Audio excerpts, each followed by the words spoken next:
Flash Actu Ukraine, 3 points essentiels à retenir pour les journées du 19 et 20 août 2023. Situation militaire, un missile russe a touché la place centrale de Tchernihiv en Ukraine. Le président Zelensky déplore 7 morts et 110 blessés.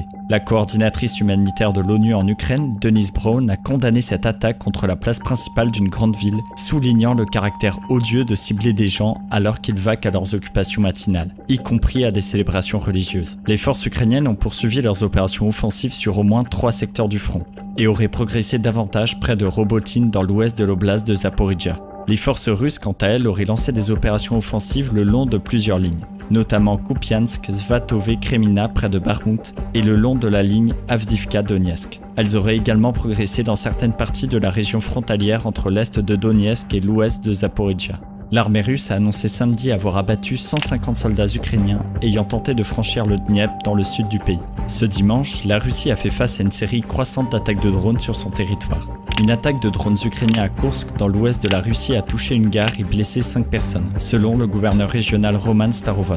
Par ailleurs, une tentative d'attaque par drone sur Moscou a échoué sans causer de victimes ni de dommages. Des incidents similaires ont également été signalés au-dessus de Belgorod et de sa région. Soutien des alliés. L'Ukraine a reçu l'approbation des États-Unis pour acquérir des avions de combat F-16 provenant du Danemark et des Pays-Bas. Les pilotes ukrainiens suivront une formation pour maîtriser ces avions. Néanmoins, il faudra plusieurs mois avant que les F-16 soient prêts à être utilisés pour contrecarrer la supériorité aérienne de la Russie. Contexte géopolitique. Pour le mois de septembre, Vladimir Poutine a décidé de ne pas assister à l'Assemblée générale des Nations unies. Cette décision survient alors qu'un mandat d'arrêt de la Cour pénale internationale pèse sur le président russe. Par le biais d'un décret, il a désigné une délégation russe qui sera menée par le ministre des Affaires étrangères, Sergueï Lavrov, pour le représenter à cet événement. Par ailleurs, l'oppression en Russie continue de s'intensifier.